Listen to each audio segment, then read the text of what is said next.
Joining me now to talk about the impact the John Edwards sex scandal will have on the Democratic convention and his political future. We have three of the best political analysts in the country and CNN contributors, all of them. We have Republican strategist Ed Rollins. Ed was White House political director under President Reagan, and he recently chaired Mike Huckabee's campaign for president. We have syndicated columnist Miguel Perez and Democratic strategist Robert Zimmerman. Robert is a Democratic committeeman for New York. He's also a Barack Obama supporter. Gentlemen, thanks for being with us. We have quite a bit of news today with John Edwards, something that no one expected. It is a surprise. How much of a problem is this for the Democratic Party? Ed, let me start with you. I don't think it's a problem for the Democratic Party. It's certainly a problem for John Edwards, and I think the critical thing here is the stupidity of this man is beyond anything that I've seen in a long, long time. The first thing you want in a man who's running for president, he ran twice for president, he was the vice presidential candidate, is you want judgment. He clearly showed no judgment. You want some sort of a moral integrity. He certainly doesn't have a moral integrity. And the third thing is you want someone who tells the truth, and obviously he doesn't tell the truth. So I think he's done. I think he might as well just go home, take care of his dying wife, who's the real tragedy in all of this. And, we just say thank you very much. Ed, I have to ask you, with your experience on the campaign trail, the microscope under which any candidate is put, there's certainly nothing that you would be able to really hide in the course of a campaign. You can't hide when you've got hundreds of reporters following you. You've got tons of staffers, young staffers, who basically hold you in this position of adulation. And I think to a certain, we're all human. But you just basically have to put yourself with a different discipline when you're running for office. Miguel, thoughts on this? Edwards has endorsed Barack Obama. How does this factor into this? I differ with that a little bit in terms of, I think it will harm the Democrats a little bit, especially if this goes on and on. I mean, he's still denying that the child is his. This is going to carry for a few days, maybe a few weeks, perhaps even up to the Democratic convention. He's taking the public opinion away from the issues and the things that Obama wants to be discussing. So. And so, it does shine a very bright light on the Democrats.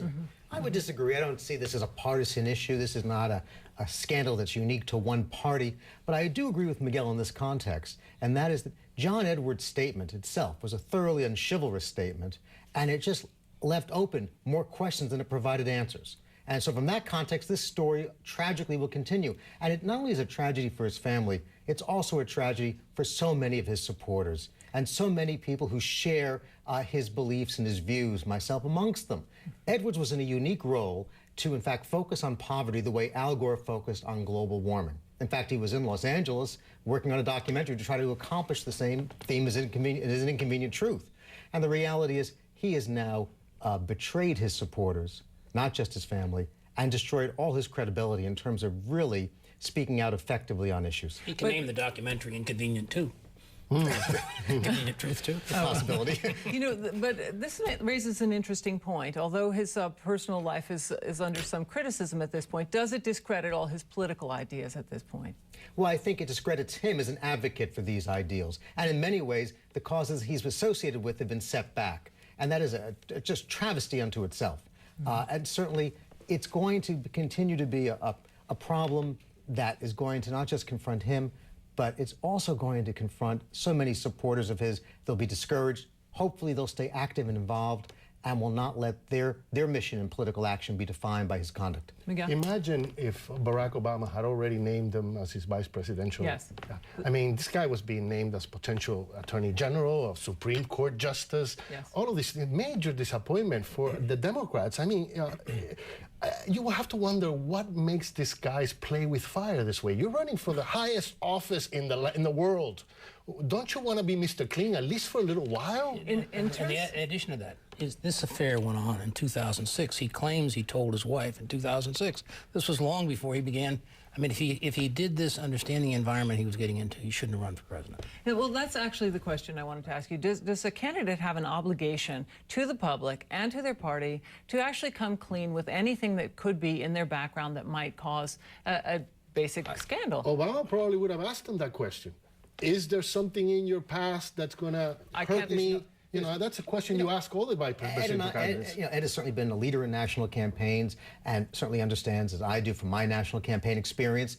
You go into every national campaign knowing this is going to be the focus of your opposition.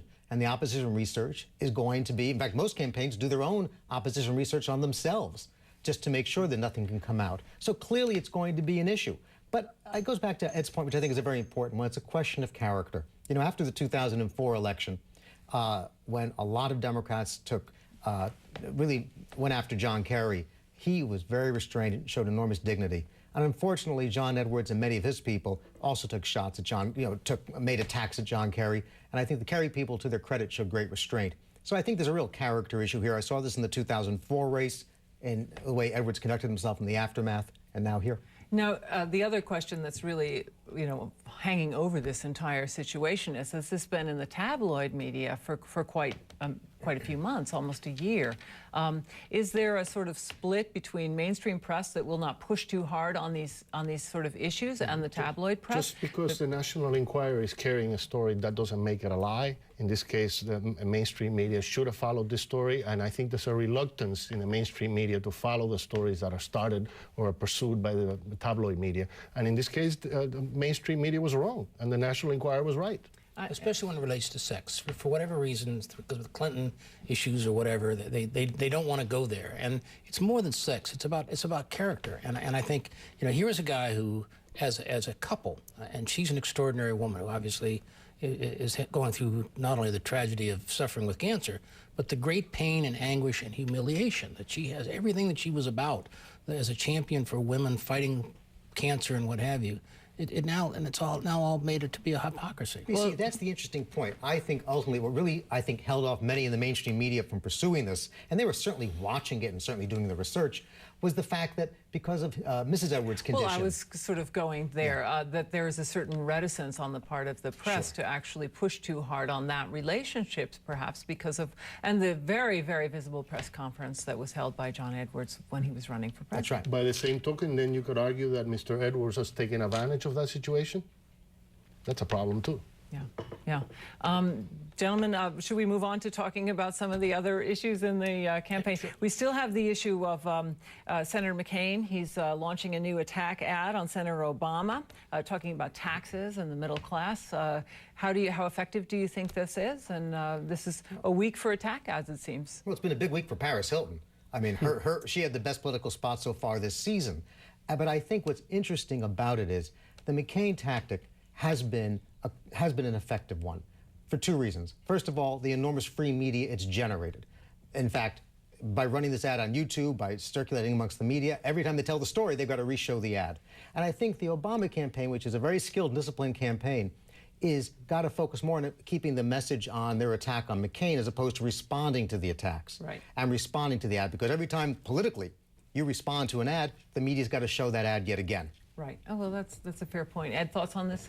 I think McCain had to do what he did last week. I think if he runs this kind of a campaign, because he wasn't getting any attention, the media was not paying a bit of attention to him, and obviously he was very resentful of that, having been loved by the media in 2000. But more important, I think the danger here is a Time magazine poll: 65% find Obama more likable, 20% find McCain that. Big gap on the likability. The more you attack, the more unliked you are, the more your own negatives go up. And John McCain's not going to win as a grumpy old man. John McCain is basically got to be a substantive person who can be the commander-in-chief and say, this is a nice young man I'm running against who gives great speeches, but is not ready for prime time. It has to be on substance. That's the great conflict, because in the same way McCain wants to define himself as a maverick and not like Bush, he's very much running the type of Bush campaign. He's running very much the type of campaign that Bush ran against him in 2000. And where Barack Obama was talking about big ideas, he can't be caught up in being too negative himself. Miguel, you get the last one. By the same token, McCain has to be very careful that he's factual in these attacks, because, I mean, assuring everybody that $42,000 a year you're going to be taxed, get an additional taxing from Obama, I think is wrong. There's no basis for that. Obama is going to tax the hell out of all of us, but I don't think those are making $42,000. Well, I think factual accuracy is required in all aspects of all politicians' lives. Especially Miguel's comment about the taxes Obama's putting on the American people. It's just the top 3%, Miguel. Let's put it in perspective. We'll see. We'll see about that when it happens. Well, we see what Bush's economics record have brought to this country, and John McCain's championing it. But the point I think, which is very important, in the mainstream media, you have to make sure these ads are accurate. And if they're not, they have an obligation to basically, because you can go out there and spend millions and millions of dollars and drive this message that's not true. Gentlemen, Thank you. Ed Rollins, Miguel Perez, Robert Zimmerman, always a pleasure. Coming up at the top of the hour, the Election Center with Campbell Brown. Campbell, what are you working on? Well, more of what you've been talking about, Kitty.